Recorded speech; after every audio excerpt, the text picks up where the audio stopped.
All right, so you may remember in phonetics that we have two different types of phonemes. We have consonants and we have vowels. Now with consonants, the main way that we organize them is through place, voice, and manner. We have 7 different places that consonants can be articulated, 2 possible options for voicing, and 6 types of manners.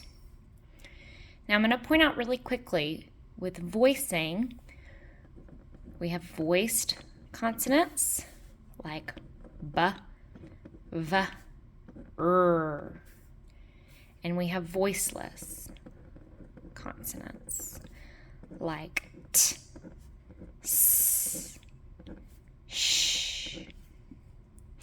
Now, to connect this what you've learned about the voice, a voiced consonant will have vocal fold adduction. That's when we have phonation. Voiceless consonants will have abducted vocal folds, where there's no voicing happening at the level of the larynx. But we're going to focus in on manner. So the 6 manners that we have for English consonants are stops, fricatives, affricates, nasals, glides, and liquids. For each one of these, we're going to draw an aerodynamic model to see what exactly is going on with airflow. The main thing that manner describes is what's happening to the airflow as it leaves the lungs and travels through the vocal tract. So with a stop consonant, let's draw this model. This F-shaped model is a simplistic way to view the vocal tract. The bottom here represents air flowing up from the lungs and through the larynx. The bottom part of the F illustrates the oral cavity, and the top part of the F illustrates the nasal cavity. So with stops, the first thing that we're going to mark is that our velopharyngeal port is closed. Air is only going to be resonated in the oral cavity. The other thing that we're going to mark on here is that stops can be both voiced with vocal fold adduction or voiceless with vocal fold abduction. So a great example of that is a b has voicing, a p is voiceless. So this would have vocal fold adduction, this would have vocal fold abduction. So let's do the consonant b. All right. If I have vocal fold adduction and there's phonating, we're going to mark closure here at the level of the larynx. So what's happening with a stop is that air flows up into the oral cavity, and at some point in the oral cavity, air is completely closed off. For about a millisecond, there's no sound, but when sound starts back again, we hear a burst of air. So with the sound b, that level of closure happens at the level of the lips. The lips come together and we have total closure.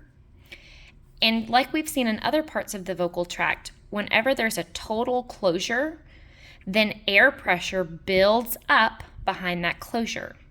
It's similar to how a carbonated drink has pressure build up beneath the top. So as soon as the lips come apart, after that span where there's no noise, then we get that outburst of air, which is because of the pressure buildup. Other English stops include k, g, t, d. And with each of those at different places in the vocal tract, air is completely closed off, briefly stopped, then released with a burst of air.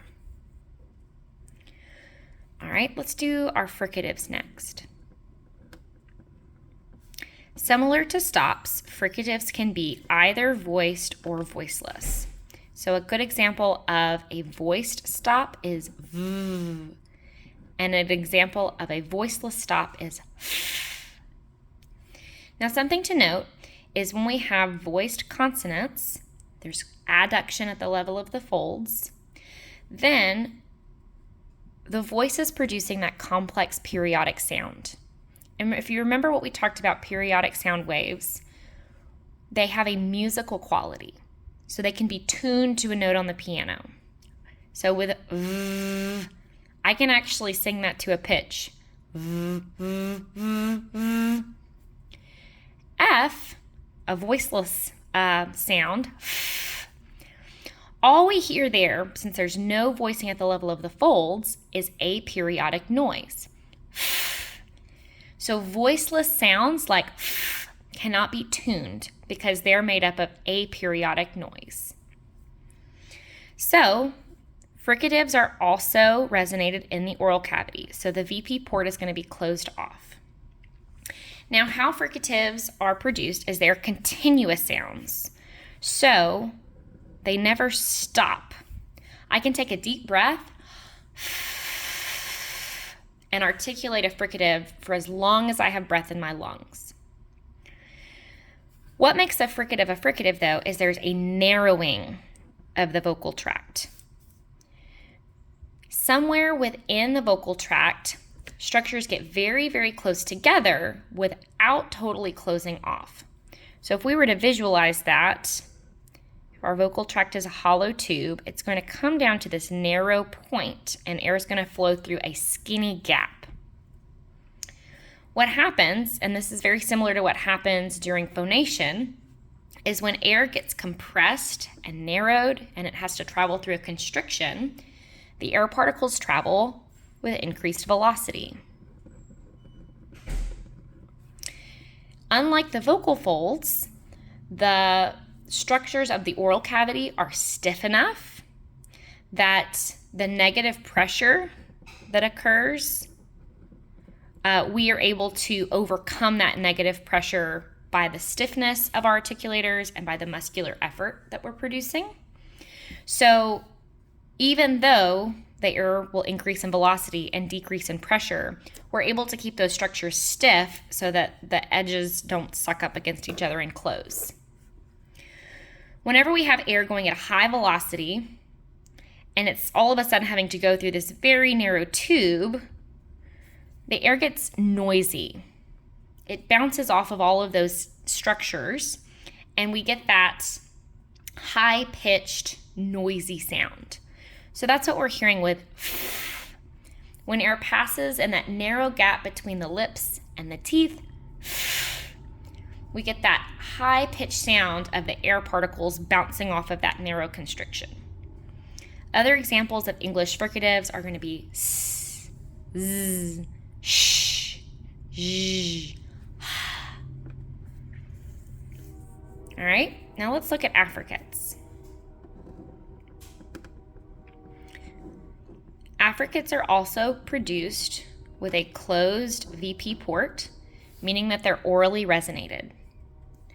Affricates can be voiced or voiceless, and there's only two in English, j and ch. So j would be our voiced, ch is our voiceless. So what makes an affricate an affricate is it combines two features of stops and fricatives together. So initially, an affricate starts out like a fricative, where the vocal tract is narrowed and there's a point of constriction. So we hear that noisy air bouncing off of that constriction. However, after just a few milliseconds of hearing that narrowed, noisy air, the constriction is then completely cut off and we have a few milliseconds of no sound. When the articulators open back up, we get that same burst of air that we hear with the stop. So see, we have a feature here of a fricative with a constricted, narrowed airflow, and then a feature of a stop, which is then stopped and cut off. So we hear that with ch, where we hear the small amount of fricated air, ch, then the stop and the burst of air at the end. All right, next we'll do nasals. Nasals are unique sounds in English because they're the only sound produced with an open velopharyngeal port. This means that when air flows out of the lungs through the larynx, it's able to be resonated through the nasal cavities and through the oral cavities. All nasals are voiced, so they're all going to have that complex periodic sound. And all nasals are continuous. So similar to fricatives, if I take a deep breath, I can phonate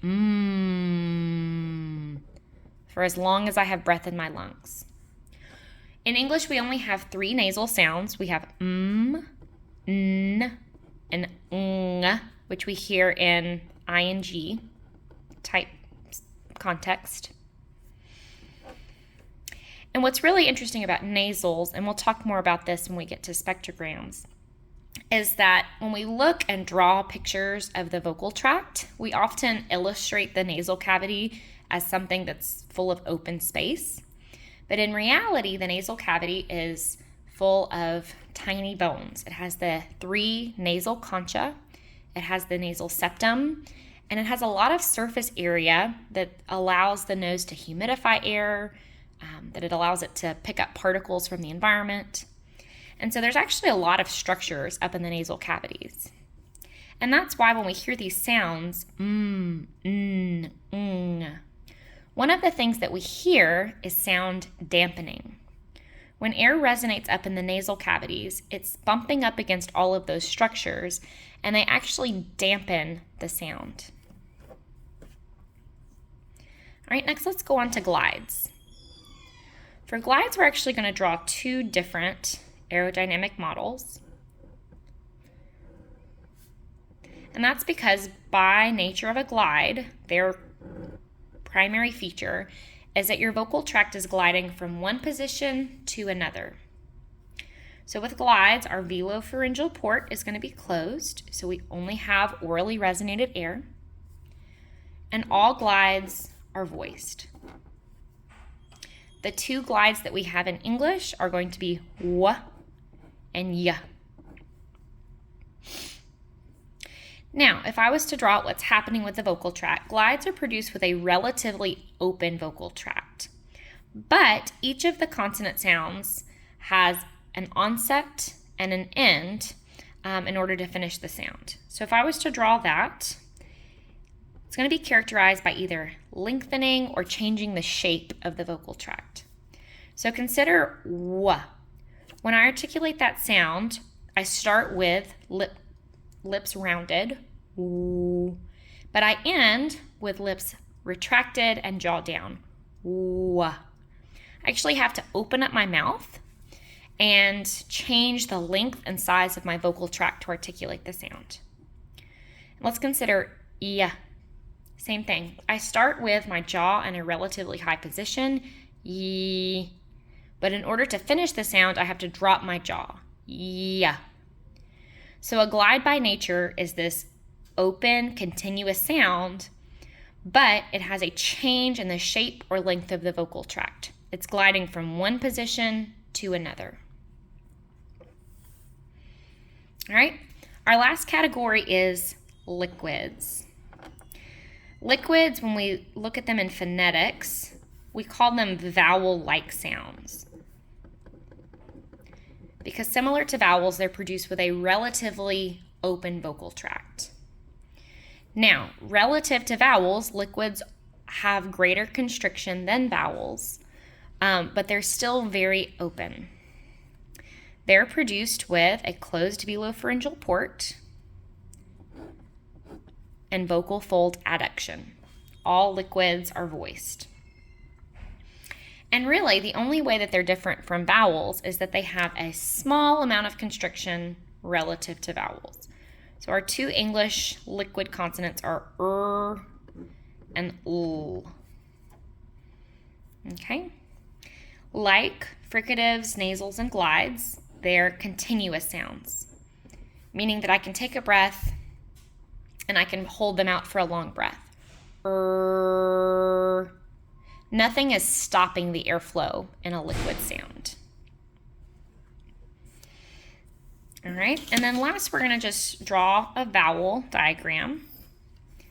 So vowels in English are categorized by tongue advancement and tongue height. And their model looks very similar to the liquids. All vowels are voiced. They're produced with a closed velopharyngeal port and with continuous airflow.